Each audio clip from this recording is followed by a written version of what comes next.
गुरु प्यारी साध संगत जी, नमस्कार जी। आप सब कैसे हो? आशा करती हूँ बाबा जी के श्री चरणों में अरदास करती हूँ कि मालिक की कृपा से, निरंकार दातार की मेहरबानी से आप सब बहुत खुश होंगे, मौज बहार में होंगे और अवश्य ही भजन सिमरन में होंगे।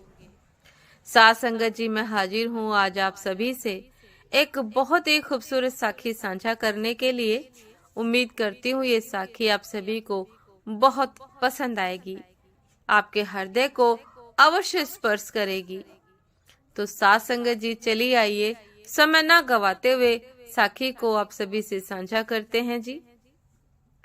साथ संगत जी, श्री कृष्ण कक्ष में दाखिल होते हैं।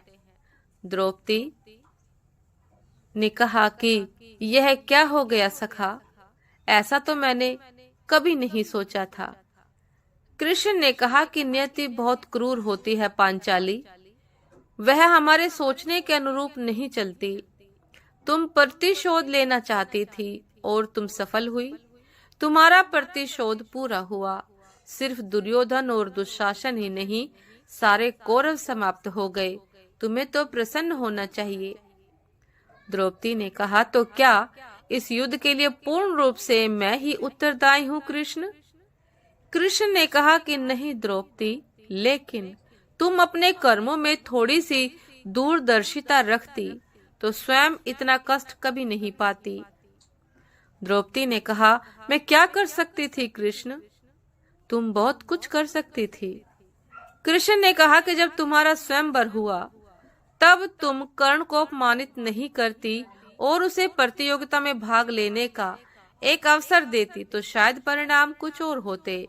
इसके बाद जब कुंती ने तुम्हें 5 पतियों की पत्नी बनने का आदेश दिया तब तुम उसे स्वीकार नहीं करती तो भी परिणाम कुछ और होते। और उसके बाद तुमने अपने महल में दुर्योधन को अपमानित किया कि अंधों के पुत्र अंधे होते हैं।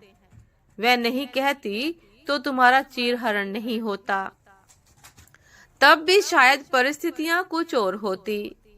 हमारे शब्द भी हमारे कर्म होते हैं द्रौपदी, और हमें अपने हर शब्द को बोलने से पहले तोलना बहुत जरूरी होता है, अन्यथा उसके परिणाम, दुष्परिणाम सिर्फ स्वयं को ही नहीं, अपने पूरे परिवार को दुखी करते रहते हैं।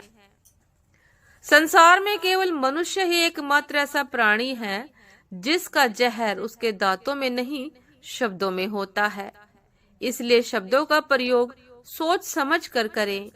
ऐसे शब्द का प्रयोग कीजिए जिससे किसी की भावना को ठेस न पहुंचे, अन्यथा महाभारत होकर ही रहती है। इसलिए सदैव शब्द बोलने से पहले तोलना जरूरी है। साथ संगत जी, ये थी आज की एक बहुत ही खूबसूरत साखी, एक शिक्षा पर साखी कि हमें कुछ भी बोलने से पहले मनन अवश्य करना चाहिए, सोच विचार अवश्य करना चाहिए कि मेरे शब्दों से किसी का हृदय तो दुखित नहीं हो रहा है, किसी को आघात तो नहीं पहुंच रहा है।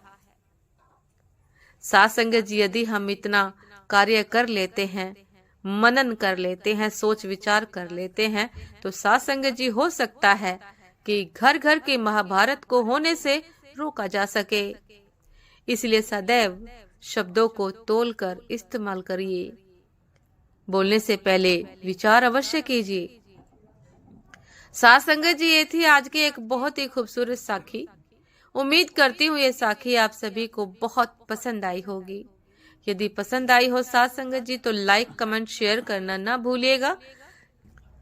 चैनल पर जो भी नए हैं कृपा करके सब्सक्राइब कर लीजिएगा ताकि चैनल पर मिलने वाली सभी शब्द साखियों की अपडेट आप सभी को समय पर मिलती रहे। साथ संगत जी, आप हमें इंस्टाग्राम पर भी फॉलो कर सकते हैं। इंस्टाग्राम का लिंक डिस्क्रिप्शन बॉक्स में दिया गया है। तो साथ संगत जी, दासी को अभी आज्ञा दीजिए। आपसे फिर मुलाकात होती है एक नए शब्द साखी के साथ, एक नए खूबसूरत विचार के साथ। तब तक के लिए नमस्कार जी। सदा खुश रहिए, मुस्कुराते रहिए, भजन सिमरन अवश्य करते रहिए। सोच विचार कर, मनन करके ही अपने विचारों को किसी से साझा कीजिए। नमस्कार जी।